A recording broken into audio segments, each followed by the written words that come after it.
Il est 2h du matin ce dimanche 12 septembre 93, quand la gendarmerie de Brignoles dans le Var reçoit un appel urgent. Nous avons un monsieur qui nous appelle pour dire qu'il a été séquestré.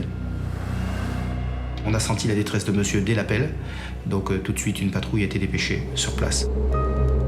Les gendarmes foncent au Val, un petit village à quelques kilomètres de Brignoles. L'homme qui leur ouvre la porte est en état de choc. Il les emmène dans une chambre. Par terre et sur le lit, il y a du ruban adhésif. Il avait du mal à s'exprimer parce qu'il avait été menacé avec une arme de poing. Il y avait aussi une petite fillette de 10 ans qui était à ses côtés, qui pleurait et qui vraiment était pas bien, quoi. Donc on avait même du mal à pouvoir comprendre comment s'étaient passées les choses et ce qui s'était réellement passé. Totalement paniqué, l'homme explique qu'il est resté ligoté avec la petite sur son lit pendant 2 heures. Ce n'est pas sa fille, c'est celle de sa nièce. Il les héberge toutes les deux depuis quelques semaines. Et c'est pour sa nièce, justement, qu'il est très inquiet. Parce qu'elle a été emmenée par l'homme qui les a agressés. Cet homme, il l'a reconnu, c'est le père de la petite, l'ex de sa nièce. Il avait une arme et il était menaçant. La petite Victoria confirme que sa maman n'avait pas du tout envie de suivre son papa. N'arrête pas de dire mon papa était méchant avec maman, il menaçait maman, il voulait tuer maman. Le papa de la petite s'appelle Joseph Messina, sa maman Magali Ferrand. Du haut de ses 10 ans, Victoria rapporte aux gendarmes un autre détail qui l'inquiète beaucoup. Dans une main, Joseph Messina tenait son arme et dans l'autre, un trousseau de clés, mais pas le sien. Elle a vu les clés de la voiture de Thierry, le compagnon de sa maman. Thierry, c'est le nouvel amour de Magali. Il vit à Chambéry, toute la famille l'attendait dans le Var depuis la veille au soir. Il devait retrouver Magali chez son oncle pour le week-end. Il devait prendre la route vendredi, les retrouver dans la soirée. Et le samedi matin, elle n'avait toujours pas de nouvelles.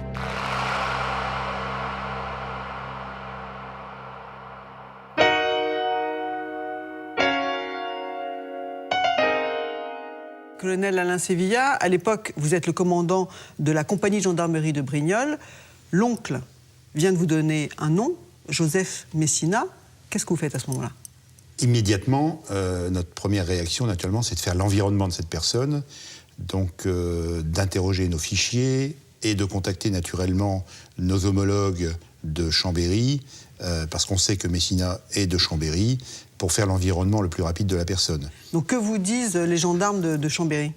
On apprend effectivement que Messina est connu, qu'il sort récemment de prison et qu'il est relativement dangereux. Il est bien évident que là, nous sommes déjà très inquiets et c'est pour cela qu'on déclenche immédiatement un plan de recherche sur le plan national, mais aussi sur le plan international, puisqu'il y a l'hypothèse quand même que Messina essaie de passer les frontières, que ce soit par le train, peut-être même prendre l'avion. Donc la police aux frontières est immédiatement alertée aussi. On est en pleine nuit, qu'est-ce que vous pouvez faire de plus ? Il est 2h du matin, nous savons que nous avons peu de retard par rapport à Joseph Messina, puisqu'on situe son départ il y a 1h et demie auparavant. Et donc nous, ça va être un peu un travail de fourmi qui va commencer.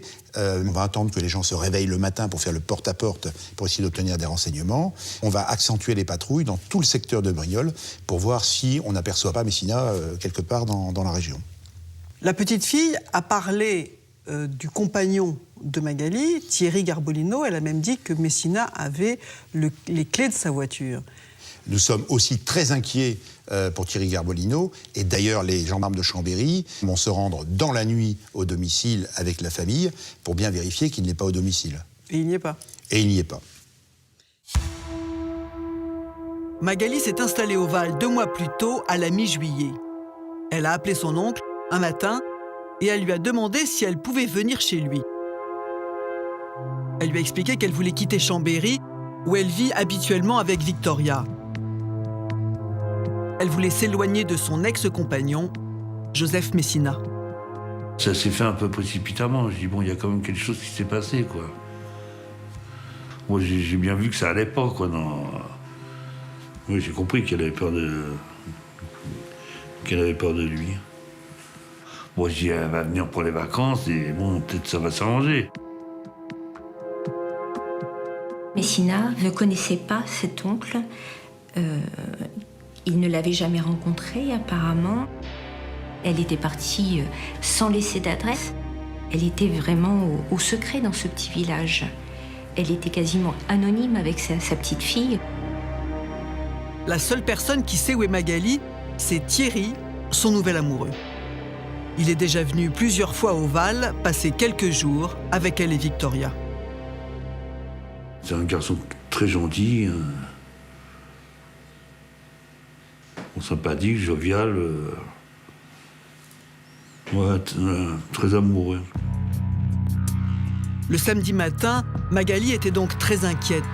Thierry n'a pas l'habitude de la laisser sans nouvelles. Elle est restée pendue au téléphone pendant des heures. Elle a fait le tour des amis de Thierry à Chambéry, en vain. En fin de matinée, l'oncle a dû partir travailler. Il a laissé Magali seule avec Victoria.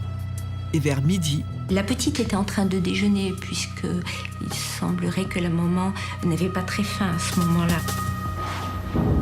Elle voit une ombre alors qu'elle est en train de manger. Elle voit une ombre passer par le balcon. C'est Joseph Messina. Il déboule dans la pièce, une arme à la main, et se retrouve nez à nez avec sa fille. « Laisse-nous tranquille !» a crié la petite. « Laisse-nous tranquille !» Messina ignore sa fille et insulte Magali. Il l'entraîne dans la cuisine en hurlant que tout cela, elle l'a bien cherché. La petite est terrorisée quand elle nous raconte tout ce qu'elle a entendu. C'est une fillette qui est quand même bien éveillée et qui raconte très très bien avec des détails assez précis le déroulement de la journée. Victoria reste seule, juste à côté. Elle entend son père menacer sa maman et lui ordonner d'aller chercher des photos. Messina fait sortir les photos des amis de Magali, de ses anciens amoureux, de ses amis les plus proches, de son compagnon Thierry, avec les numéros de téléphone correspondant à chacune des personnes, les adresses. Victoria voit sa maman s'exécuter. Son père ne lâche pas son arme. Elle a senti la violence de son père et elle dit qu'elle a très peur pour sa maman. À un moment, Messina se lève très énervé. Il donne des coups de pied dans la table en criant « Qu'est-ce qu'il fait, l'oncle ?» Il va s'emporter, après se recalmer. Voilà. L'après-midi passe. En fin de journée, le téléphone sonne. Messina pointe son arme sur la tête de Magali, qui décroche. C'est l'oncle. Il veut savoir si Thierry est arrivé. D'une voix blanche, Magali répond « Non » et elle raccroche très vite. Messina la fait rasseoir. Il pointe toujours son arme sur elle. Quand l'oncle rentre, vers 21h, il ne se doute de rien. J'ai sonné parce que la porte était fermée en bas. Et puis, elle est venue m'ouvrir. Magali le fait entrer. Et moi j'ai commencé à monter et de suite j'ai la salle de bain en bas, il est sorti, puis il m'a dit monte, il m'a braqué, il m'a dit monte. J'ai compris de suite que c'était lui en fait. Messina l'emmène dans la cuisine, il le fait asseoir avec Magali et la petite, et il reste là, en silence. Maladroitement, l'oncle tente de détendre l'atmosphère. Et puis, on a bu une bière, mais il était détendu, je veux dire. Hein. Elle avait toujours son arme à côté de lui, bien sûr, mais je veux dire... L'oncle parle de choses et d'autres, et puis il fait une tentative. Au bout d'un moment, je dis, qu'est-ce que tu comptes faire, quoi? Je veux dire, il l'a mal pris, et puis il s'est levé, il m'a dit, me prends pas pour un con. La tension remonte d'un coup. L'oncle n'ose plus rien dire, Magali non plus. Messina continue à jouer avec son arme, en soupirant. Jusqu'au moment que... On me dit, maintenant on va monter. Là, j'ai eu peur. Messina les pousse dans la chambre, tous les trois.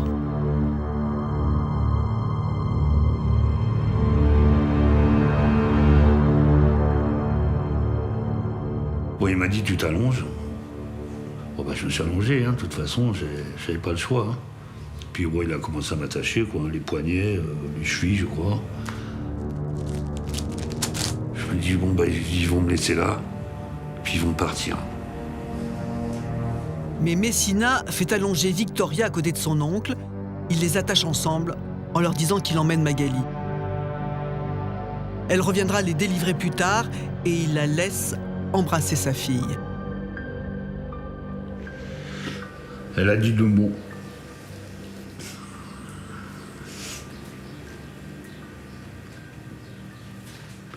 Maman, elle t'aime. Et ils sont partis. Au bout de 2 heures, c'est l'enfant qui a réussi à se détacher la première. Une fois que j'ai été détaché et tout, j'étais vite... Bon, j'avais plus de téléphone parce qu'il m'avait pris mon téléphone. J'ai été... Bon, à cette heure-là, j'ai été chez le boulanger, chez qui travaillait.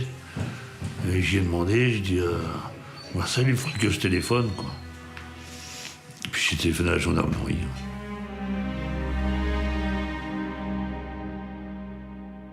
C'est la course contre la montre pour retrouver Magali. Mais au petit matin, quelques heures à peine après l'enlèvement de la jeune femme, des chasseurs font avancer les recherches. Il est à peine 8 heures du matin quand 2 hommes s'engagent sur un sentier forestier du mont Granier à une quinzaine de kilomètres de Chambéry. Au détour d'un chemin, ils tombent sur le corps d'un homme. Au pied du sapin en face, là, une personne était morte. On ne pouvait pas dire vraiment si elle était morte. Elle était repliée en 2, ensanglantée, quoi. Les gendarmes de Chambéry débarquent tout de suite. Le corps a les bras dans le dos, le blouson est tiré sur les épaules, comme si on avait voulu entraver la victime. À quelques mètres, les gendarmes retrouvent des douilles du gros calibre. La victime a manifestement reçu des balles dans la tête. Bon, vu la localisation des impacts de balles, pour nous, ça faisait aucun doute qu'on a eu affaire à une exécution. Aux abords du sentier, il n'y a aucune voiture. Le lieu de découverte du corps est le lieu de la scène de crime. Puisque ça paraît invraisemblable que le corps ait pu être transporté. Parce qu'on est à plus d'1 kilomètre entre la route goudronnée et le lieu où on retrouve le corps. Ils ont dû marcher à pied au moins jusqu'au lieu où il a été exécuté. Les gendarmes fouillent le blouson de la victime. Dans les vêtements, il est découvert un carnet de chèques au nom de Thierry Garbolino.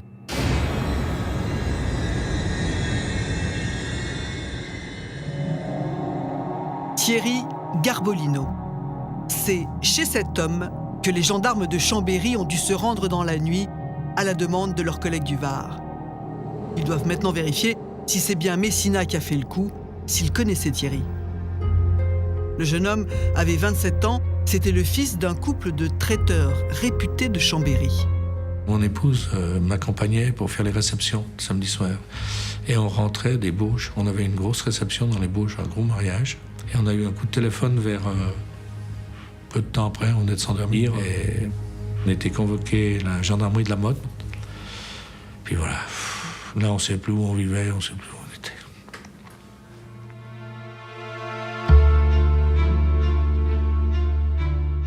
Je me rappelle de ces paroles. On est dans le malheur, Paul, il faut viens vite, voilà. Donc avec mon épouse, on est tout de suite arrivés et là,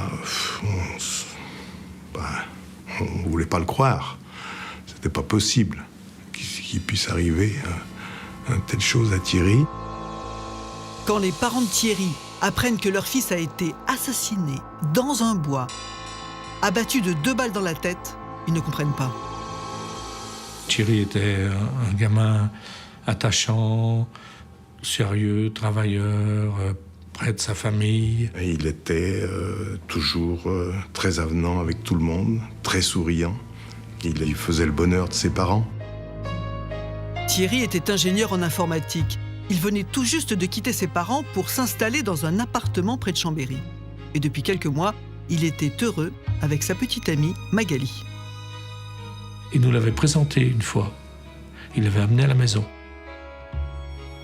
Les parents de Thierry veulent comprendre. Ils se rendent chez leur fils. C'est moi qui suis allé avec Jackie dans l'appartement de Thierry. Et c'est là qu'on a découvert ce vieux fusil de chasse. Il était mis sur une armoire. Il avait des cartouches sous l'oreiller. Pourquoi cette arme, ces cartouches à portée de main, jour et nuit? Jacques Garbolino se souvient que la dernière fois qu'il a vu son fils, 4 jours plus tôt, il l'avait trouvé bizarre. Il était venu manger le jeudi soir avec nous. Et il était inquiet, mais bon, on le voyait, il faisait le long des fenêtres, il tournait. De quoi Thierry avait-il peur? Pourquoi se sentait-il menacé? Les gendarmes se penchent sur son emploi du temps dans l'espoir de découvrir comment et quand il a croisé son tueur. Peut-être avait-il rendez-vous avec lui. Le vendredi 10 septembre, a priori, Thierry Garbolino a passé sa journée au travail normalement. À la pause déjeuner, Thierry est allé chez la mère de Magali. Il devait récupérer le vélo de Victoria et des affaires que la jeune femme n'avait pas eu le temps d'emporter. Il comptait partir dans le sud, directement en sortant du travail.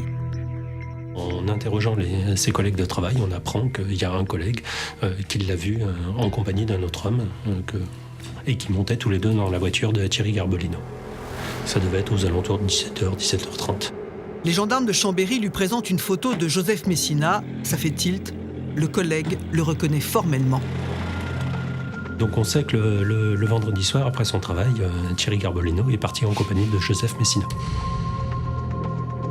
Joseph Messina ne savait pas où se cachait Magali et il avait besoin de connaître l'adresse. Or, le lien, c'était Thierry Garbolino, donc il fallait absolument que Thierry Garbolino parle.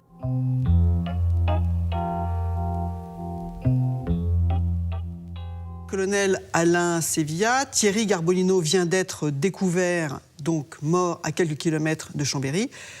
Vous le savez immédiatement?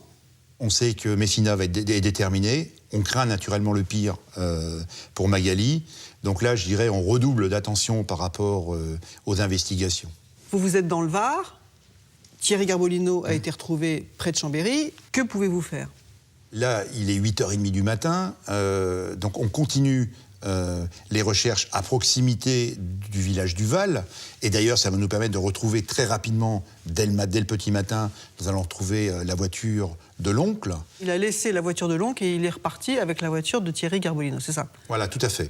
Ce qui maintenant nous permet d'avoir une orientation plus précise du véhicule avec lequel se déplace Joseph Messina. Il n'a fait que quelques centaines de mètres avec la voiture de l'oncle pour reprendre une autre voiture et partir avec la Ford Escort avec Magali. Joseph Messina n'a pas conduit Magali très loin. À 11h du matin, 2 promeneurs du village donnent l'alerte. Ils viennent de découvrir le corps d'une femme à l'écart de la route, à un peu plus d'1 kilomètre du village. Lorsque nous arrivons sur place, nous n'avons plus de doute. Il s'agit bien du corps de Magali Ferrand.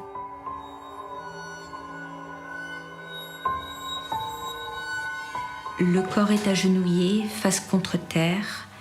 Et ce qui a attiré mon attention au premier abord, c'est qu'il y avait divers objets personnels de Magali Ferrand qui étaient éparpillés sur le sol. Et ça faisait comme des traces de lutte. Magali a été tuée de 2 balles dans la tête. La mort remonte à 1h du matin. Messina n'a pas attendu longtemps pour l'exécuter. On a été à la gendarmerie, naturellement, et puis bon... Ils avaient ramené le corps de ma nièce à la gendarmerie. Il a fallu que je reconnaisse le corps. Puis après, la petite fait trouver une solution pour la petite. Hein. Nous devons dire à cet enfant que sa maman a été tuée, mais je reste convaincue que la petite fille savait qu'elle ne reverrait pas sa mère vivante.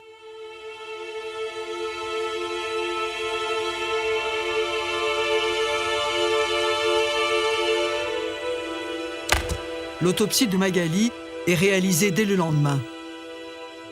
On s'aperçoit en fait qu'elle a eu un geste de défense, certainement au moment où elle était visée par l'arme, puisqu'il y a une balle qui rentre dans son avant-bras pour ressortir sur l'arrière du bras. Et donc ça confirme tout à fait la thèse d'un geste de défense. La balle a complètement cassé les os du bras. Magali a reçu des balles de 11,43, comme son compagnon Thierry. L'autopsie réalisée à Chambéry le confirme, les deux amoureux ont été froidement exécutés. Et le principal suspect, Joseph Messina, est toujours dans la nature. C'était une traînée de poudre dans le village. Ça s'est su aux environs de 11h midi, ça a fait le tour du village. Magali, la petite Savoyarde, comme on l'appelait ici, avait sympathisé avec quelques habitants du Val. Il l'avait aidé à inscrire sa fille à l'école, lui avait donné quelques pistes pour trouver du travail. Quand ils apprennent qu'elle a été tuée et que son assassin est en cavale, ils n'en mènent pas large. Tout le monde a eu un sentiment d'inquiétude, d'angoisse et de protection. Quelle allait être la réaction de ce tueur, qui n'allait pas chercher à se venger des gens qui pouvaient avoir aidé cette jeune femme.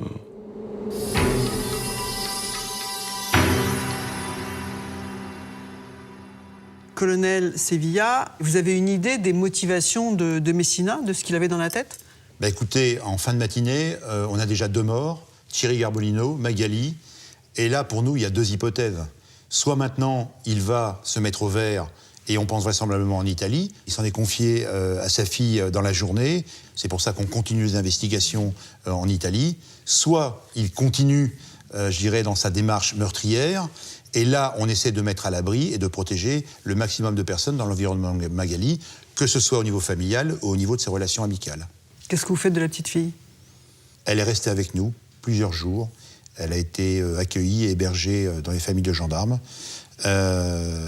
avant même, si vous voulez, qu'elle soit placée quelque part dans la région de Brignoles pendant plusieurs mois, dans une famille d'accueil. Et la mère de Magali, parce qu'il avait prononcé, je crois, des menaces à son encontre ?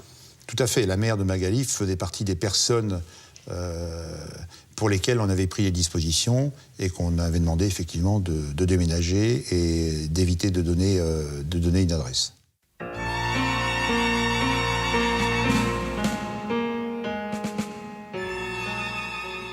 Joseph Messina a donc un mandat d'arrêt international contre lui. Il est maintenant recherché par toutes les polices pour 2 meurtres. Mais ce n'est pas un nouveau venu dans la criminalité. Joseph Messina est né à Chambéry en 1959. C'est le fils d'immigrés italiens, une famille d'artisans. Travailler n'intéressait guère le jeune Joseph. Il a arrêté ses études rapidement pour mieux faire la fête avec ses copains dans les boîtes de nuit de la région. Une petite bande qui a fini par attirer l'attention des policiers. Joseph Messina, dès la fin des années 80, son nom apparaît dans différents dossiers, principalement des vols à main armée. En novembre 88, 3 hommes masqués ont braqué une agence bancaire dans la banlieue de Chambéry. Leur butin, plus de 70 000 francs. Un mois plus tard, à Aix-les-Bains, rebelote. Là encore, 3 hommes, cette fois, ils ont emporté 60 000 francs. Et les braquages se sont enchaînés, pratiquement un par mois. Des banques principalement, mais aussi des supermarchés, des camions de cigarettes et même une boîte de nuit. En un an, les policiers ont compté 12 braquages en Savoie. On a supposé qu'il pouvait s'agir d'une équipe locale, une équipe dont les membres ne sont pas toujours les mêmes en fonction des braquages effectués. Ainsi, il peut y avoir sur une équipe de 6, 3 qui braquent un jour, le même le lendemain et 2 autres qui braquent avec lui le surlendemain. Les policiers appellent ça une équipe à tiroir. Ils recherchaient donc une bande de 5 ou 6 personnes et au tout début de l'année 90... Un indicateur nous a effectivement mis sur la voie de Messina et de toute une équipe de jeunes gravitant autour de lui. Messina a une telle autorité que, je pense que c'était lui qui dirigeait tout, quoi, je pense. Hein. À 30 ans, Joseph Messina s'était fait, semble-t-il, une place dans le milieu. C'était un type qui n'avait pas froid aux yeux. Le nom de Messina inspirait le respect et la crainte dans le milieu chambérien, qui avait une réputation d'être quelqu'un de violent et puis de dangereux. Sur un des hold-up en particulier, à Aix-les-Bains, ils n'ont pas hésité à faire usage de leurs armes sur les transporteurs de fonds qui arrivaient à l'instant où ils étaient à l'intérieur de la banque. En juin 90, les policiers pensent avoir identifié les 5 membres du gang. Ils les arrêtent tous, sauf Messina. Les policiers le croient dans la nature En fait, il est en prison, en Sardaigne, à Cagliari. Car Messina est sous le coup d'un mandat d'arrêt international. Pas pour les braquages de Savoie, non. Pour un hold-up commis quelques années plus tôt en Allemagne. Interpellé en Italie, il est extradé outre-Rhin, où il reste quelques mois à la prison de Wuppertal. Mais à la fin de l'année 91, il bénéficie d'un non-lieu. À la suite de ce non-lieu en Allemagne, les autorités françaises l'ont réclamé et a été extradé en France. En France, il doit répondre de 12 braquages, mais il nie tout en bloc. L'instruction dure. Au bout de 2 ans, en juin 93, il est libéré, placé sous contrôle judiciaire en attente de son procès qui doit avoir lieu 6 mois plus tard. À l'époque, je me souviens que c'était bon. Ça a fait grand bruit parmi les enquêteurs quand on a su que Joseph Messina était libéré.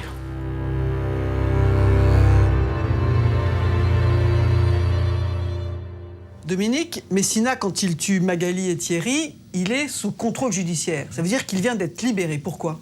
Il a un casier judiciaire qui plaide en sa faveur, parce qu'il n'est pas très chargé. Il a une condamnation pour un port d'armes, il a une condamnation pour un coup de poing qu'il a donné à un gitan dans une bagarre, 1 mois de prison, et il a une condamnation plus importante, 2 ans de prison pour un vol d'armes au greffe décelé du tribunal de grande instance de Bonneville. Et au moment où on parle, en juin 93, il a terminé sa peine pour le vol d'armes au greffe du tribunal. Mais il est quand même en préventive pour d'autres affaires, notamment pour ces fameux 12 braquages qui ont été commis par les Italiens de Chambéry, qu'on appelle le gang des Italo-Chambériens, auquel il est supposé appartenir. En fait, il y a un indique qui les a tous balancés. Et cet indique, il va se rétracter un peu plus chaque jour, si bien que le juge à la fin dit « c'est terminé », il délivre un non-lieu général pour tout le monde. Sauf pour une affaire de braquage d'un camion de cigarettes avec un préjudice énorme, 1,8 million de francs de l'époque, c'est-à-dire 250 000 €. Et là encore, les complices supposés de Messina vont faire des pourvoirs non plus finir, ce qui fait que Messina, lui, il reste en prison en préventive en attendant. Et que la préventive, comme son nom l'indique, ça doit durer un certain délai et pas plus. Et l'avocat de Messina va faire une demande de mise en liberté que le juge va accepter, c'est logique. Donc on est au mois de juin 1993, le juge décide de laisser sortir Messina en liberté provisoire, assorti d'un contrôle judiciaire évidemment. Il présente toutes les garanties, il a un travail, il a un domicile chez sa femme Magali, et donc il va pouvoir sortir et retrouver son épouse et sa petite fille Victoria. Quand Magali a rencontré Joseph Messina, elle avait 17 ans, lui 21. Ils ont eu un coup de foudre. Au départ, Magali Ferrand et Joseph Messina, c'est une histoire d'amour, une folle histoire d'amour. Une histoire d'amour que la mère de Magali ne voit pas d'un très bon œil. Elle élève seule sa fille et elle n'aime pas du tout le genre de ce Messina. Elle lui interdit de le fréquenter. Sans succès. Magali l'a dans la peau, elle ne peut pas se passer de lui. Magali va, le jour de ses 18 ans, prendre la décision d'aller vivre avec Joseph Messina. Contre l'avis, bien sûr, de sa propre mère. Le couple s'installe à Chambéry, dans un petit appartement. Leur fille Victoria naît 2 ans plus tard. Magali trouve du travail dans une compagnie d'assurance. Mais la vie avec Joseph Messina devient vite étouffante. Il est jaloux, maladivement jaloux, et interdit à sa femme de voir des copains. Il la veut pour lui tout seul. Magali est confinée à la maison. Lui va travailler plus ou moins, a des activités plus ou moins licites qu'il n'avoue pas en totalité à Magali. Il disparaissait des jours, il revenait, il ne posait pas de questions. Quand Messina est arrêté en 90, Magali tombe des nues. Mais elle ne coupe pas les ponts avec son compagnon. Elle lui écrit, lui envoie de l'argent. Il lui promet que cela ne durera pas. Mais le temps passe et Messina est très loin de Chambéry. Elle a envie, c'est vrai, d'arrêter d'être recluse et d'être un peu comme la femme du marin qui attendrait, entre guillemets, le retour espéré. C'est une jeune femme qui a moins d'une trentaine d'années, qui a envie de goûter peut-être au plaisir de la vie, et qui va à son tour commencer à fréquenter les boîtes de nuit. Magali se fait des amis. La petite bande sort régulièrement faire la fête. La jeune femme se méfie quand même. Elle évite les boîtes de nuit de Chambéry. Elle ne veut surtout pas croiser un copain de Messina ou quelqu'un de sa famille. Elle sait très bien qu'il n'apprécierait pas du tout sa nouvelle vie. Et elle a l'impression qu'il la fait surveiller. Il lui met la pression indirectement puisque la famille Messina, alors sous le biais de l'aide, est relativement présente. Les frères de Joseph ou la mère vont venir rendre visite de temps en temps d'une manière inopinée à Magali pour s'assurer elle est là, elle est toute seule, tout va bien, quoi. Quand Messina est extradé vers la France, la pression se fait plus forte. Il est maintenant à la prison de Vars, à moins de 100 km de Chambéry. Il exige que Magali vienne le voir au parloir tous les 15 jours. Elle n'ose pas refuser, elle n'est plus amoureuse de lui, mais elle a peur. Messina n'est plus seulement jaloux, il est menaçant et violent. Une fois, lors d'une visite en maison d'arrêt, elle avait oublié de lui apporter du linge propre. Messina va se mettre dans une fureur, il va la frapper, il va même y avoir une interdiction de parloir pendant plusieurs mois. Magali respire, et puis elle vient tout juste de rencontrer Thierry, tout le contraire de Messina. Avec lui, elle a des projets, changer de vie, partir s'installer à Lyon. Elle a même fait une demande de mutation. Alors quand les parloirs sont de nouveau autorisés, elle prend son courage à deux mains et va voir Messina. Ils arrivent à se parler et Magali lui fait part de sa volonté de se séparer de lui. Bon, manifestement, Joseph Messina accepte cette décision. Et Messina lui demande un dernier service, tout miel. Pour sortir de maison d'arrêt, il a besoin d'une promesse d'embauche et d'un certificat d'hébergement. Donc il va donner toutes les garanties possibles à Magali en disant je vais m'acheter une conduite et puis tout va bien se passer entre nous. J'ai compris que tu voulais te séparer de moi, mais tu m'héberges le temps que je me retourne, que je trouve un appartement. De toute façon, c'est qu'une question de jour et elle va le croire. Elle a tort. Dès sa sortie de prison, Messina tombe le masque. Il l'insulte, il la harcèle tous les jours. Il sent que Magali a quelqu'un d'autre dans sa vie. Un soir, il lui fait vivre l'enfer. Cette fois, il sort un cran d'arrêt et lui met sous la gorge. Terrorisée, Magali finit par tout lui avouer. Oui, elle est amoureuse. Sous la contrainte, elle donne le nom de Thierry et même son adresse. Le lendemain, elle profite de l'absence de Messina pour appeler la police. Elle était très très effrayée, elle avait énormément peur, aussi bien pour elle que pour sa fille.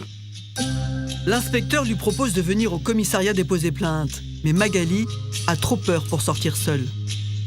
Elle s'était réfugiée chez une voisine, donc je suis allé récupérer cette personne avec un collègue et je l'ai ramenée donc au service de telle façon à la soustraire des agissements de son ex-concubin. Au commissariat, Magali raconte sa nuit de cauchemar. Il l'avait menacé avec un couteau, il lui avait imposé donc un rapport sexuel alors qu'elle n'en voulait absolument pas. Il l'avait menacé à plusieurs reprises de lui faire la peau, de la tuer, et puis de tuer également leur fille. Magali dépose plainte contre Messina pour violence et elle quitte le commissariat, pas vraiment rassurée. Elle avait peur, mais elle pensait savoir comment faire pour se sauver de ça. Je lui ai dit, par contre, s'il y a quoi que ce soit, vous avez mon numéro de téléphone, vous me téléphonez. Elle ne m'a jamais rappelé. Le lendemain, les policiers de Chambéry se rendent à l'appartement de Magali. Ils souhaitent interroger Messina. L'homme est quand même en liberté provisoire et il est soupçonné de braquage. Mais il n'est pas là. Les policiers le convoquent. Et quelques jours plus tard... Ils se rendent à la convocation, bien sûr. Puis il dit, moi j'ai rien à me reprocher. Joseph Messina explique qu'il est tout à fait d'accord pour se séparer de Magali. Mais le problème, c'est qu'elle veut lui enlever sa fille. C'est pour cela qu'il s'est énervé. Il lui a un peu mis la pression, c'est vrai. Il avoue quelques gifles, mais il ne l'a jamais menacée avec un couteau. Dans toutes les séparations, il y a toujours des mots, il y a toujours des violences. Donc là, c'était un petit peu le cas. Il reconnaît en partie les faits, donc il les minimise. Mais il reconnaît quand même une partie des faits. L'inspecteur de police prévient le procureur de la République, c'est la procédure habituelle. Le magistrat décide de laisser Joseph Messina en liberté. Il n'y avait pas de cause particulière de procéder à une incarcération de l'individu. C'est difficile, ce sont que des paroles, aussi bien d'un côté que de l'autre. Les policiers ont entendu Messina et le procureur pense qu'il va se tenir à carreau. Magali, elle, se réfugie au Val où elle se croit en sécurité. Tout le monde se trompe. Quelques jours après le départ de Magali, Messina se rend chez une de ses voisines. Il lui demande calmement si elle sait où est sa femme et la petite. Il dit qu'il n'a plus rien à faire avec elle. Non, ce qu'il veut, c'est revoir sa fille. La voisine répond qu'elle ne sait rien. Messina repart. Mais le lendemain, il repasse et insiste, sans succès. Les proches de Magali Ferrand, Thierry Garbolino compris, Joseph Messina est venu les voir pour essayer de leur soutirer des informations. Alors d'une manière au départ gentillette et puis après d'une manière un peu plus musclée en mettant un peu plus la pression. Messina revient à la charge plusieurs fois. Il se rend aussi chez la mère de Magali. Il est très menaçant. Il la prévient. Si elle ne lui répond pas, il y aura des conséquences. Il va commettre l'irréparable. Les proches de Magali la préviennent. Au Val, la jeune femme est de nouveau rongée par la peur. Elle s'inquiète aussi pour son amoureux. Elle lui dit de faire très attention. Thierry Garbolino avait plusieurs fois regardé par la fenêtre, était méfiant lorsqu'il sortait de sa montée. Un jour, dans son appartement de la mode Servolex, on avait frappé à la porte. Il avait refusé d'ouvrir.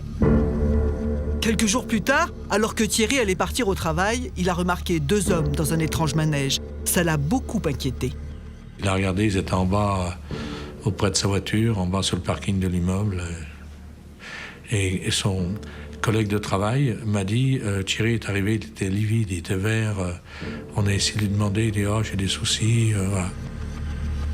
Fin août, alors qu'une des voisines se rend chez Magali à Chambéry pour organiser son déménagement, elle découvre l'appartement entièrement dévasté. Les vêtements sont déchiquetés, le canapé, le matelas éventré. Les meubles, les livres, les bibelots, tout a été consciencieusement détruit. Tout, sauf la chambre de Victoria. La voisine appelle tout de suite Magali.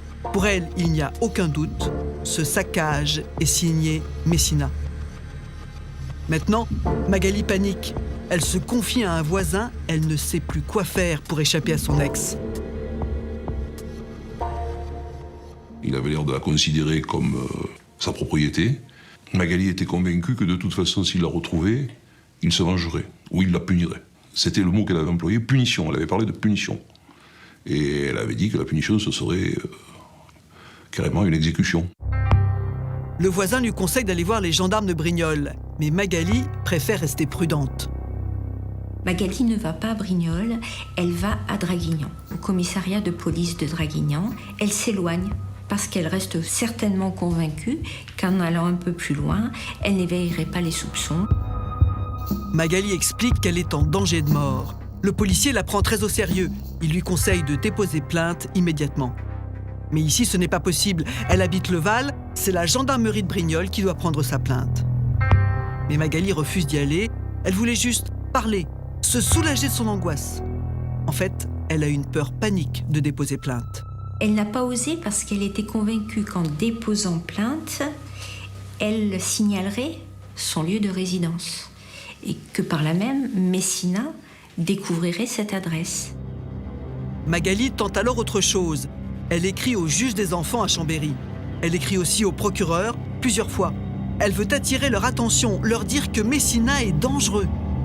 Le dernier courrier date du 1er septembre. 10 jours plus tard, Magali et Thierry étaient morts.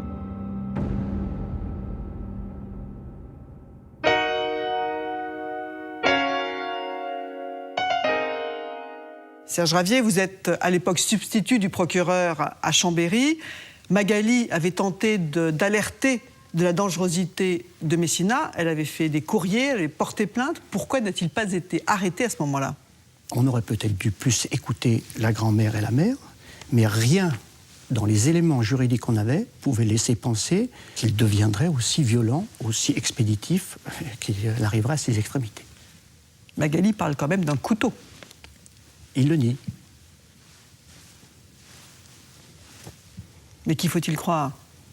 La femme ou celui qui a déjà un casier judiciaire, qui est déjà poursuivi Si vous voulez, dans ces affaires de violence conjugale qui sont très préoccupantes pour la justice, on entend les deux personnes. La violence est bien sûr réprimée. Dans le cas présent, les policiers entendent Magali pour voie de fait. Dans le cas d'une dépose plainte pour voie de fait, ça veut dire qu'il n'y a pas eu de coup. La présence d'une arme est inquiétante, d'un couteau c'est très inquiétant, mais il n'en a pas fait usage, elle n'a aucune trace de coup. Mais quand même, il a été condamné, notamment pour violence, il a encore une instruction pour un braquage de camion, il y a sa compagne qui porte plainte pour violence, il disparaît du contrôle judiciaire. Dès le début août, quand ça va plus loin, et quand il ne respecte plus le contrôle judiciaire, on l'inscrit et il est inscrit au fichier des personnes recherchées. Mais il n'est pas recherché, bien entendu, comme quelqu'un de potentiellement dangereux. À l'époque, personne ne le sait, mais comme quelqu'un qui a un différend familial. Mais sur les faits tels que c'est présenté, on ne pouvait pas imaginer la violence qui va suivre.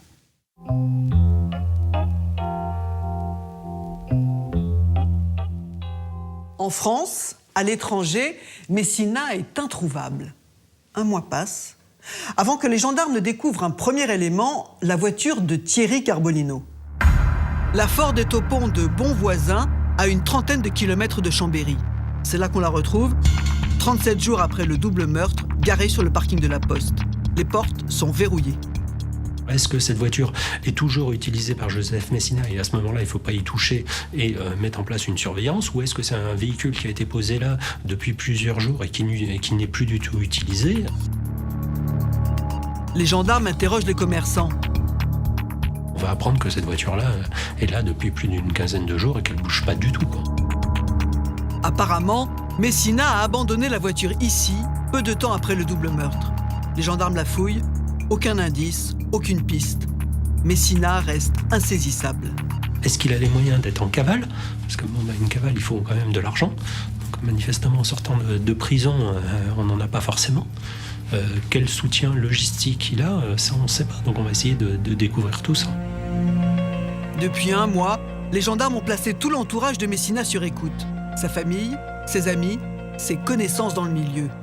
Et là, malheureusement, on fait chou blanc quasiment tout le monde, quoi. En revanche, des appels téléphoniques, les gendarmes en reçoivent beaucoup. On leur signale des Messina tous les jours. Le feuilleton de sa cavale passionne la presse locale, alors le public se déchaîne. Dans la région, les gens voient Joseph Messina partout. Chaque fois, les gendarmes vérifient, cela ne donne rien. Quand, un mois après le meurtre, les policiers de Chambéry sont appelés sur un nouveau braquage.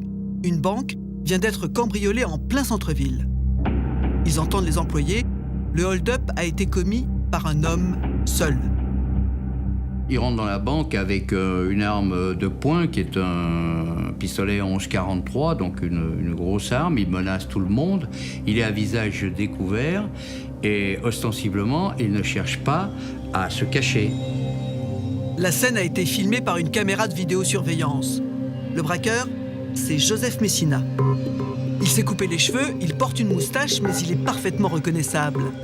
Les employés racontent qu'il est arrivé vers 8h30, juste après l'ouverture, un casque de moto à la main. Il a aussitôt dégainé son revolver en disant « Je suis recherché par la police, je n'ai plus rien à perdre, personne ne bouge, ou je tire ». Messina a demandé la caisse en brandissant son arme. Les employés se sont exécutés, il a mis l'argent dans un sac et il est parti. Le braquage a duré moins de 5 minutes. Et Messina a eu le nez creux. Ce jour-là, il y avait 186 000 francs dans la caisse de l'agence. A-t-il eu de la chance? A-t-il été renseigné?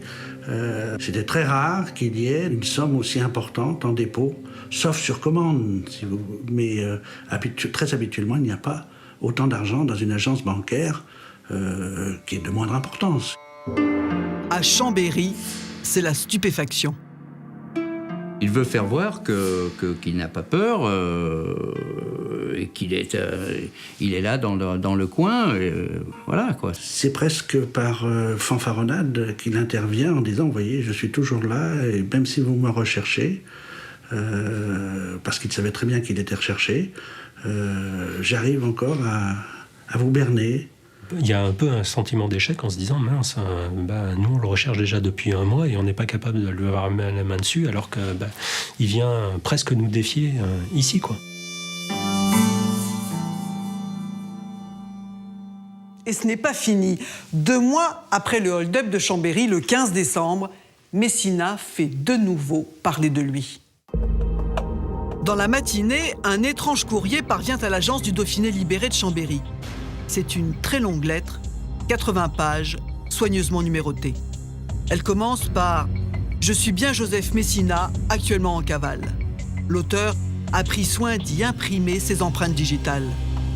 Au départ, on croyait un canular qu'on a fait vérifier et ces empreintes ont été confirmées comme étant les siennes. Donc il voulait absolument s'assurer qu'on comprenne bien que c'était lui. C'est bien Joseph Messina qui a envoyé cette longue lettre au journal. Mais pourquoi ? Qu'est-ce qu'il veut exactement ? Pourquoi il nous envoie ça ? C'est de la provocation ? Est-ce qu'il veut qu'on publie pour expliquer, pour qu'il donne sa version des faits ? Il ne faisait pas de doute qu'en fait, il voulait être publié. Mais à la rédaction du Dauphiné libéré, les journalistes hésitent. Faut-il offrir cette satisfaction à Joseph Messina ? En même temps, cela pourrait peut-être servir l'enquête. Très vite, ils apprennent que le fuyard a envoyé le même courrier au procureur de la République. Et puis cette lettre, c'est une confession. Dès la première page, Messina est très clair. Il veut expliquer ce qui l'a poussé à tuer. Si ça avait été simplement un document pour se défendre ou pour dire « j'ai rien fait », etc., je ne pense pas qu'on l'aurait publié. En fait, ce qui nous a déterminés, c'est qu'il y avait des aveux. Le lendemain matin, les confessions de Joseph Messina s'étalent à la une du journal. On a choisi les passages des aveux parce que c'était, j'allais dire, entre guillemets, du factuel. On les a choisis en évitant tout ce qui était dur pour les familles des victimes auxquelles on pensait sans arrêt. Donc on les a bien déterminés pour que ce soit quelque chose qui ne soit pas mal vécu. Pendant 3 jours, le journal publie des extraits de la très longue lettre de Joseph Messina. Il n'y livre pas seulement sa version des faits, c'est toute sa vie qu'il raconte depuis sa rencontre avec Magali. Une vie romancée. Dominique, cette lettre, c'est une sacrée confession. Oui, c'est impressionnant parce qu'il écrit très bien, il y a très peu de fautes d'orthographe. Dans les 80 pages, il n'y a pas une seule rature. C'est une confession et c'est aussi une longue plainte de Messina qui justifie ses actes graves et qui explique. Alors, il raconte sa vie avec Magali au début, une très belle histoire d'amour. C'est le fil rouge de l'histoire, toujours. L'amour avec Magali et puis la naissance de leur fille, Victoria. Et il raconte donc que lui, il était l'homme qui gagnait l'argent. Qu'elle en dépensait quand même pas mal. On le sent qui toujours se plaint, qui se justifie. Il est au centre du récit. Il se présente comme une victime. Il se présente comme une victime. Il écrit, à l'époque où il n'est pas encore en prison, « Elle me délaissait ». Donc comme elle me délaissait, moi j'allais voir des femmes. Il explique qu'il ne peut pas faire autrement que vivre, que la tromper, parce qu'elle le délaisse, elle ne s'occupe pas de lui. Il y a l'arrestation ensuite. Il est arrêté en Italie, il est en prison. Il va aller en prison ensuite en Allemagne, en prison en France. Magali vient le voir au parloir. C'est une femme de prisonnier, elle vient le voir. Mais là encore, Messina se plaint parce qu'elle ne vient pas assez souvent. Et puis un jour, arrive le soupçon. Il la voit arriver en prison et il écrit « Elle est habillée comme une salope ». On sent la rage dans ses pages. Il fait du sport dans sa cellule. Il écrit « Même le sport ne me faisait pas oublier tout ça ». Il est persuadé qu'elle a des amants, qu'elle le trompe. Un jour, elle ne vient pas au parloir. Les prisonniers appellent ça un parloir fantôme. C'est terrible parce qu'on est là, on attend avec tous les autres et le visiteur ne vient pas. Et là, le visiteur, c'est pas n'importe qui, c'est sa propre femme. Imaginez le regard des prisonniers sur Messina le soir. Et un jour, quand il sort de prison, il ne prévient pas Magali et il se présente comme ça dans l'appartement. Il dit c'était mal rangé, c'était sale. Et il va faire son enquête dans le quartier. Et des gens lui auraient dit, en tout cas il l'écrit, que Magali sortait le soir et qu'elle laissait la petite toute seule. Et il découvre l'existence de Thierry. Et comment prend-il la décision de les tuer ? Il est persuadé que Thierry et Magali veulent vivre leur histoire d'amour maintenant, que comme lui les dérange, ils vont tout faire pour le faire retourner en prison. Qu'ils sont en train de manigancer quelque chose dans son dos. Il est encore une victime. Et il raconte précisément comment il s'y est pris ? Il y a des détails dans les 10 dernières pages qui sont épouvantables. Et il dit « J'ai fait ce que je devais faire. C'est tout. » Et il n'a pas de mots pour sa fille ? Si, il en parle juste à la fin de sa lettre. Il dit « Magali était une ordure, Thierry était son complice. À cause d'eux, ma fille ne voudra plus jamais me voir. » Sur les faits, Messina raconte qu'il a attendu que Thierry sorte de son bureau plus de 2 heures. Quand il l'a vu s'approcher de sa voiture, il s'est avancé et il a dit « Tu es bien Thierry Garbolino ? Alors tu dois savoir pourquoi je suis là. » Le jeune homme a tout de suite répondu « Si c'est Magali que tu cherches, je ne la vois plus. » Messina a ouvert son blouson et lui a montré son arme. Il le menace en lui disant « Tu me reconnais, tu sais qui je suis, ne dis rien, sinon je te bute. » Messina lui a ordonné d'ouvrir sa voiture. Mais malheureusement, dans la voiture de Thierry Garbolino, il y a sous la couverture des affaires pour la petite, et notamment son vélo. Il va rentrer dans une rage folle en lui disant « Mais tu me mens, tu me prends pour qui ? Parce qu'en réalité, tu sais très bien où elles sont, puisque tu as leurs affaires et que tu vas aller les rejoindre. » Messina a fait monter Thierry dans la voiture et ils ont roulé 10 km. Thierry ne disait rien. Messina raconte qu'il était comme un automate. Messina s'est arrêté dans une ancienne carrière. Il a fait descendre Thierry. Il savait qu'il pouvait faire tout le bruit qu'il voulait dans cette cimenterie désaffectée loin de tout. Il a hurlé « Où sont-elles ?»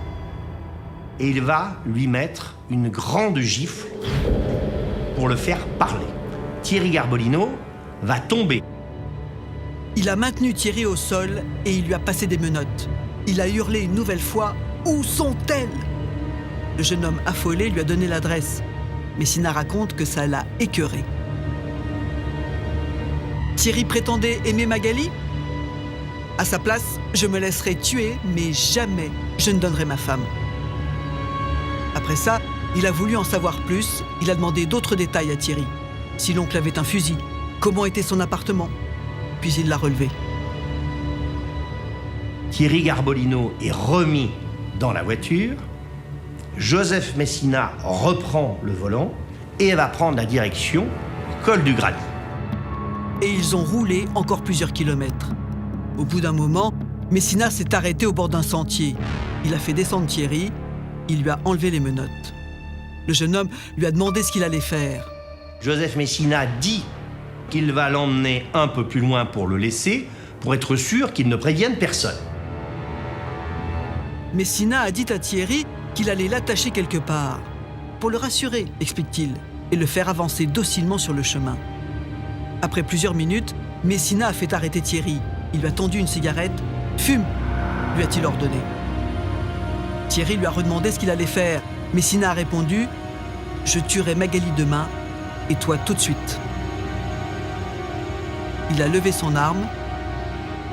Il a tiré une première fois. Puis il s'est avancé et il l'a achevé. Messina a été tout aussi cruel avec Magali quand ils ont quitté la maison de son oncle. Il va même pousser le cynisme à lui dire « Non, ne t'inquiète pas, tu seras rentré avant 20 minutes. » Et dans la voiture, à plusieurs reprises, elle lui demande « José, que vas-tu faire ? J'ai tué Thierry et tu vas le rejoindre. » Et il a ajouté qu'il allait lui montrer son cadavre. Il a forcé Magali à s'engager sur un sentier, il l'a poussée brusquement et il a levé son arme. Magali l'a supplié de penser à sa fille. Il a tiré. Et Messina termine sa terrible confession par cette phrase « Chaque jour de liberté que je vous vole est une victoire pour moi. »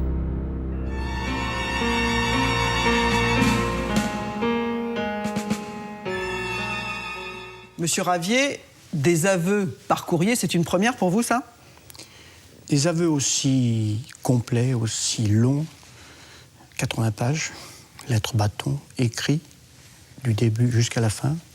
C'est la première fois que je recevais un tel manuscrit, c'est sûr. Ces aveux, est-ce qu'ils collent avec les éléments recueillis par les enquêteurs, avec les constatations faites sur place? Il n'y a aucune contradiction entre ce qu'il écrit sur les faits, sur le crime. Aucune contradiction avec ce qu'on a trouvé, vu, établi. Entre ce courrier qui a été posté de Lyon et le braquage commis à Chambéry, Messina, manifestement, n'est pas loin. Il vous nargue. Il le fait parce qu'il a besoin d'argent. Il n'a pas beaucoup d'argent. Il est sorti de prison avec un pécule, mais il commence à s'épuiser. Et il trouve ce moyen qui est pratique de venir commettre un braquage à Chambéry. C'est vrai qu'il y a un côté provocateur. Il vient commettre ce braquage seul, avec l'arme du crime, le même 1143, à moto, et pas très loin d'une gendarmerie mobile. C'est provocateur, ça correspond à sa personnalité, mais c'est pas pour narguer. La raison essentielle, c'est pour avoir de l'argent. Et qu'est-ce que vous faites à ce moment-là pour le retrouver?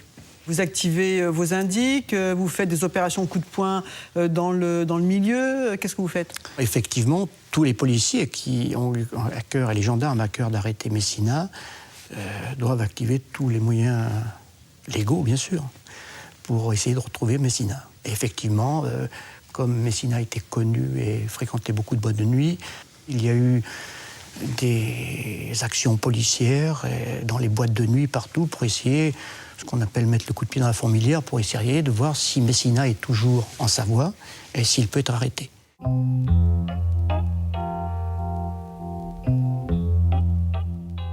Et c'est finalement à 450 km de Chambéry, à Paris, que l'enquête rebondit 4 mois après le double meurtre. 26 janvier 1994.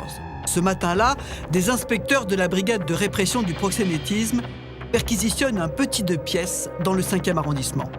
Ils viennent d'arrêter son propriétaire, un souteneur, la procédure habituelle.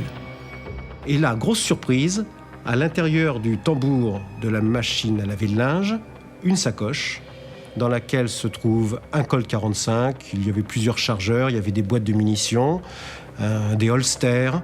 Il y a aussi des gants, du ruban adhésif, une cagoule.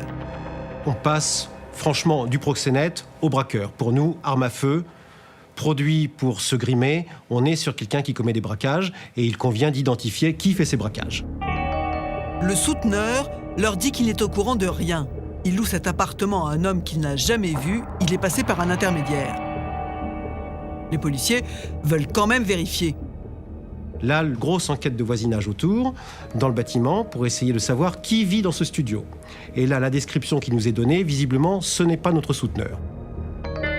Et on met en place un dispositif, donc, pour essayer d'avoir l'occupant qui est là au quotidien. Des inspecteurs surveillent l'immeuble et dans la soirée, ils appellent la brigade. À 21h30, ils nous passent un message radio en nous disant « Bon, c'est fait, c'est serré. » Très bien. Il y a un petit blanc. Et ils ajoutent « C'est super positif ». Les inspecteurs racontent qu'ils sont tombés sur le gars dès son arrivée. Ils le neutralisent sitôt qu'il rentre dans les lieux. Et celui-ci, alors qu'il est au sol, leur déclare motu proprio qu'il a tué 2 personnes et qu'il est recherché. Ce locataire, c'est Joseph Messina. Et il salue les policiers d'un « Bravo les gars, vous allez prendre du galon ». On l'emmène à la brigade où il répète à des policiers éberlués qu'il a tué 2 personnes et braqué une banque en Savoie. Il nous lâche tout. Il nous lâche tout. Qui il est, ce qu'il a fait, les braquages. Il n'essaye pas de glorifier les choses, simplement. Il énonce en gros ce qu'il a fait, sachant qu'il est recherché. Pour Messina, la cavale est terminée. On a commencé à 15h30 par un Jules au casse-croûte et on a fini... Et on a enchaîné plutôt à 21h30 avec un double meurtrier, voleur à main armée.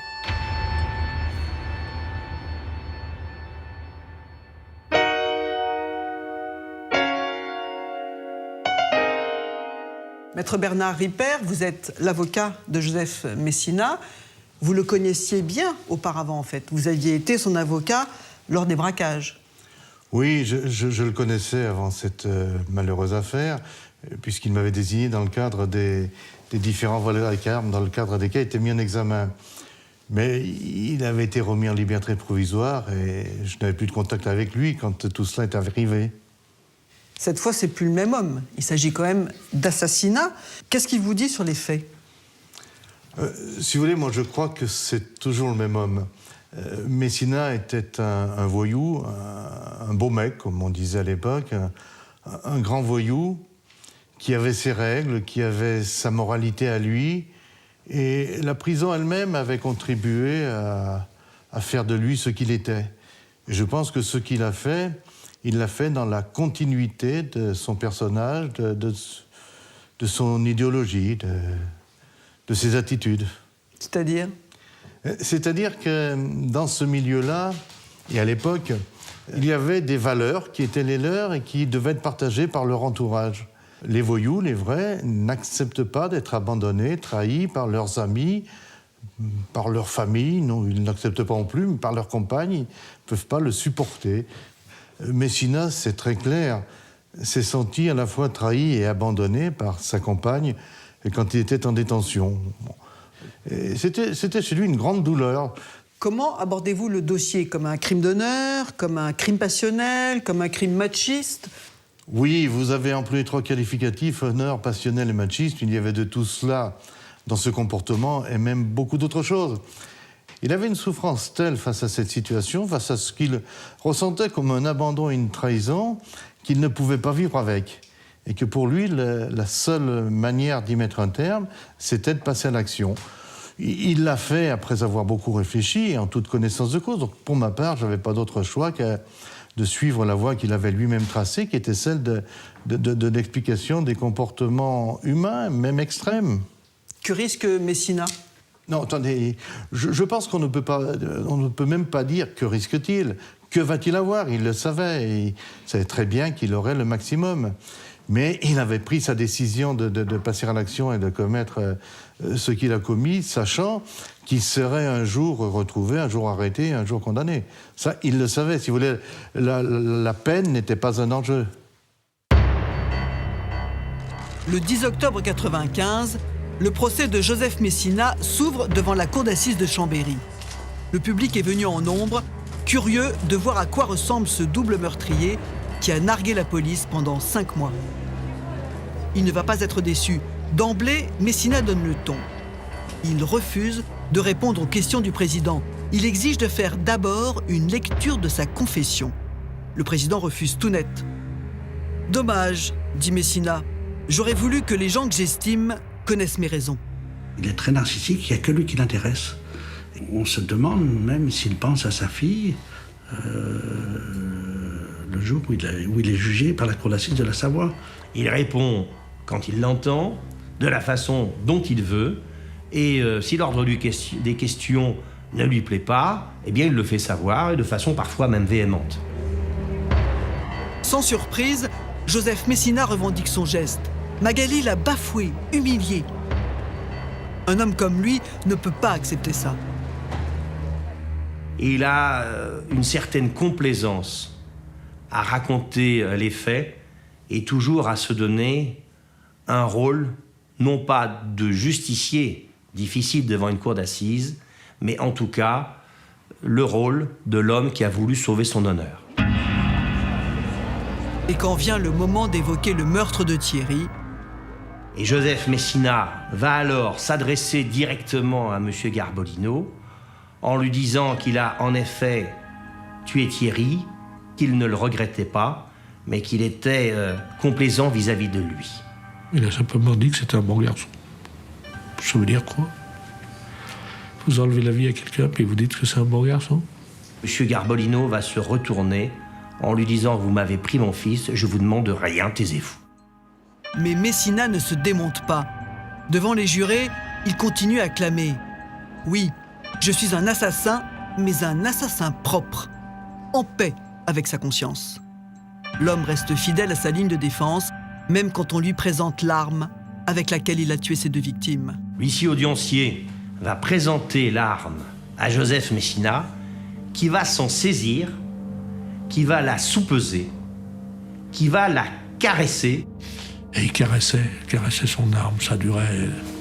J'ai dit, faut arrêter là. Et c'est l'avocat général qui lui dira « ça suffit ». Serge Ravier, à ce procès, vous êtes l'avocat général. Comment se comporte Messina? Qu'est-ce qui vous a frappé? À l'audience, 2 ans après les faits, il semble toujours autant remonter. C'est ce qui peut frapper, puisqu'effectivement, au bout d'1 heure, 1 heure et demie d'instruction d'audience par le président Huran, Messina se lève et se met à parler. Il se tourne vers les jurés, et terminant sur la mort de Magali, l'assassinat de Magali, il dit « je lui ai mis 2 balles dans sa gueule ». Et il se retourne vers les jurés et leur dit « ça va comme ça ». C'était impressionnant parce que moi je suis avocat général, je vais au procès d'assises pour demander la peine que la société doit demander. Il avait fait un réquisitoire terrible et total contre lui-même. Ça donne une drôle d'impression aux jurés, ça, hein? Cette attitude à l'audience, toujours aussi haineuse, revendicatrice, absence totale de remords. Si c'était à refaire, je le referais 10 fois, ce sont ces termes. C'est vrai que c'est rare. Il s'est défendu, je crois, en disant que c'était un crime d'honneur.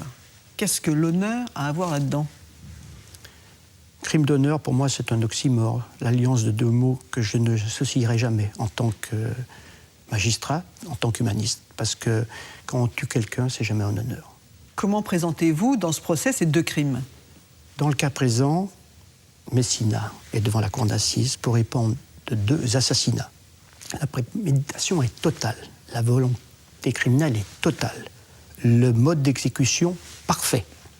Il a tué les 2 personnes, 3 balles, 2 dans la tête. C'est pas quand même un crime de violence conjugale, c'est-à-dire le mari violent habituellement qui un soir, parce qu'il a trop frappé, tue sa femme. Même si Messina dit qu'il n'aime plus Magali et qu'il n'y a plus rien entre eux, il y a de la passion dans ce dossier dans la mesure où la haine que Messina a alimentée, nourrie, et qu'il a fait devenir cette boule de haine totale contre elle, il y a de la passion. On ne peut pas appeler ça autrement.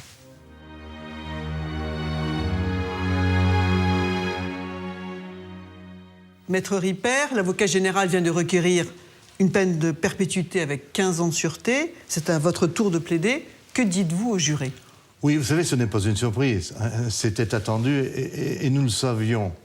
Mais dans la continuité du désir de Joseph Messina d'expliquer son geste, d'espérer être compris, j'ai voulu à mon tour exprimer ce qui l'avait déterminé dans sa réaction, ce qui avait guidé son bras vengeur, son bras armé. Et ces sentiments, paradoxalement, étaient des sentiments très humains, des sentiments de souffrance, des sentiments de ressenti, d'abandon et de trahison qu'il ne pouvait pas supporter. Joseph Messina, donc, prend perpétuité avec 18 ans de sûreté, c'est-à-dire 3 ans de plus qu'avait demandé l'avocat général. Comment réagit-il face à ce verdict? Le verdict le laisse indifférent. C'est lui qui s'est condamné à perpétuité avec 18 ans de sûreté.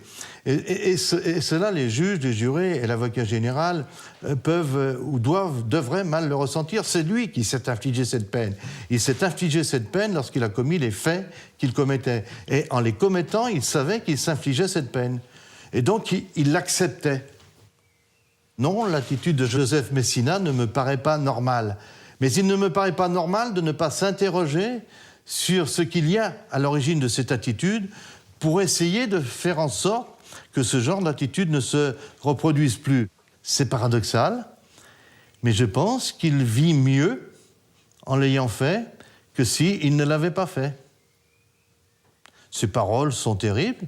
C'est terrible pour les victimes, quand même. Hein. Ces paroles sont terribles, je pense qu'elles sont lourdes de conséquences, mais c'est une réalité.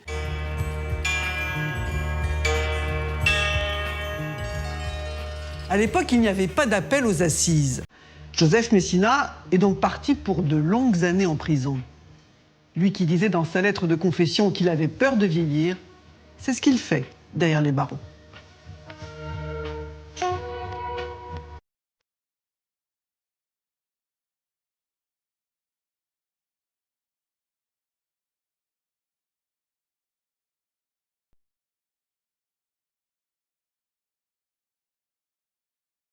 Aujourd'hui, nous plongeons au cœur d'une affaire sombre qui a secoué une paisible communauté de l'ouest de la France.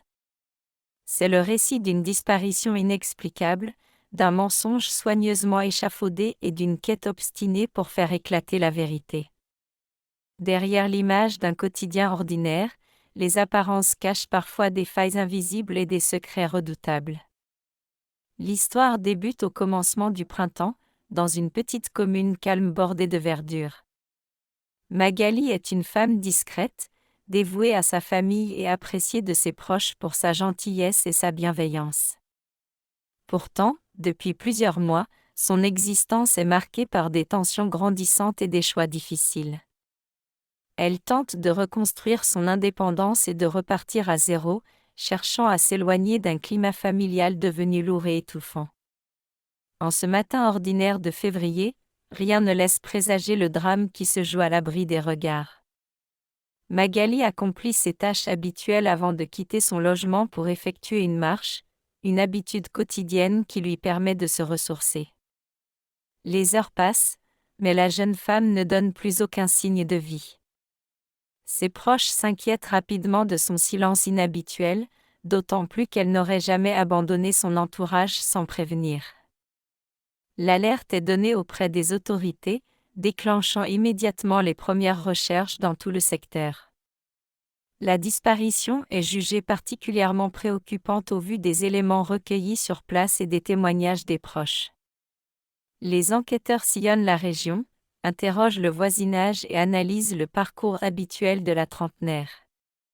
Malgré les moyens déployés, les jours s'écoulent sans qu'aucun indice probant ne permette de localiser la moindre trace. Dans les médias et sur les réseaux sociaux, la solidarité s'organise et l'émotion gagne rapidement l'opinion publique. Des battues citoyennes sont organisées à travers les bois et les campagnes environnantes pour tenter de retrouver la mère de famille. Au centre des attentions, son conjoint affiche une posture de désarroi et de tristesse, participant aux recherches et répondant aux questions avec un calme apparent. Mais sous cette façade de mari éploré, les premières divergences commencent à attirer l'attention des spécialistes.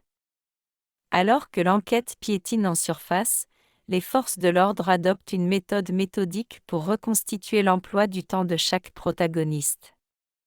Ils épluchent méticuleusement les données téléphoniques, l'historique des déplacements et les transactions bancaires. Très vite, des incohérences apparaissent entre les déclarations spontanées et la réalité matérielle transmise par les relais technologiques. Le scénario d'un départ volontaire s'effrite à mesure que les vérifications mettent en lumière des anomalies troublantes. Les investigations révèlent que les relations au sein du couple s'étaient détériorées de manière irréversible depuis plusieurs mois.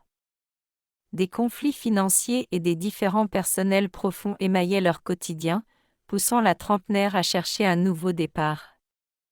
Plus intrigant encore, les experts découvrent des mouvements suspects autour du domicile le jour exact de la disparition.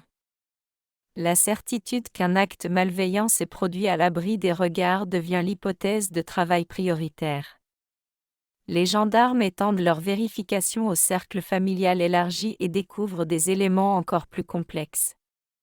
Des transactions financières atypiques et des échanges confidentiels suggèrent que la situation dépassait le simple cadre d'une dispute conjugale. L'environnement proche du suspect commence à faire l'objet de surveillance discrète mais intensive.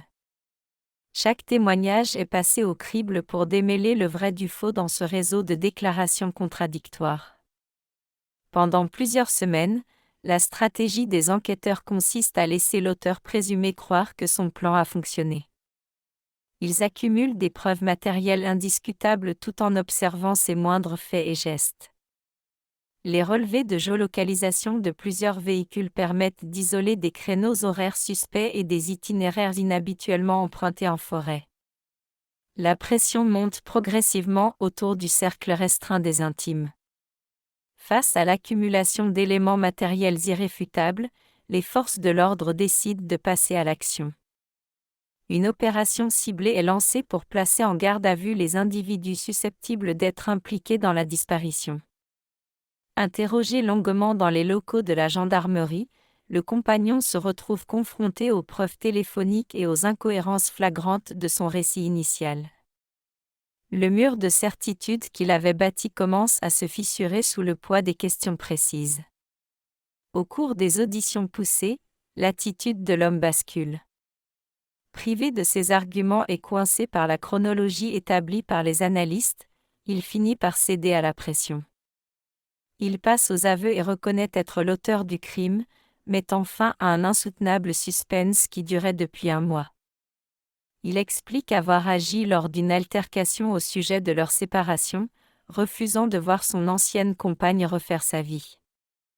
Les déclarations fournies lors de la garde à vue révèlent également une tentative d'organiser un faux alibi particulièrement élaboré.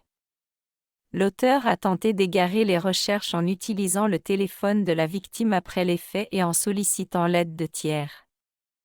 Cette révélation met en lumière une préméditation troublante et une volonté délibérée de masquer la vérité aux enquêteurs comme à la famille. Les complices présumés sont à leur tour entendus pour déterminer leur degré de participation. Sur la base des indications précises fournies par l'auteur lors de ses aveux, les forces de l'ordre se rendent sur un terrain isolé en pleine nature. C'est dans ce secteur boisé et retiré que le corps sans vie de Magali est finalement découvert, soigneusement dissimulé pour échapper aux recherches. La zone est immédiatement bouclée par les experts de la police scientifique pour procéder aux constatations d'usage et préserver l'ensemble des indices. Le soulagement de voir la vérité éclater est immédiatement submergé par une immense douleur pour la famille et les proches. L'annonce de la découverte de la dépouille met un terme cruel aux derniers espoirs d'un miracle.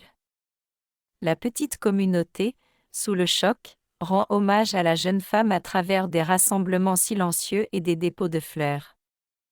L'incompréhension domine face à la froideur du piège qui s'est refermé sur elle. La suite de l'affaire se déplace sur le terrain judiciaire pour faire toute la lumière sur les responsabilités de chacun. Le suspect principal est mis en examen pour atteinte à la vie d'autrui et placé en détention provisoire en attendant son jugement.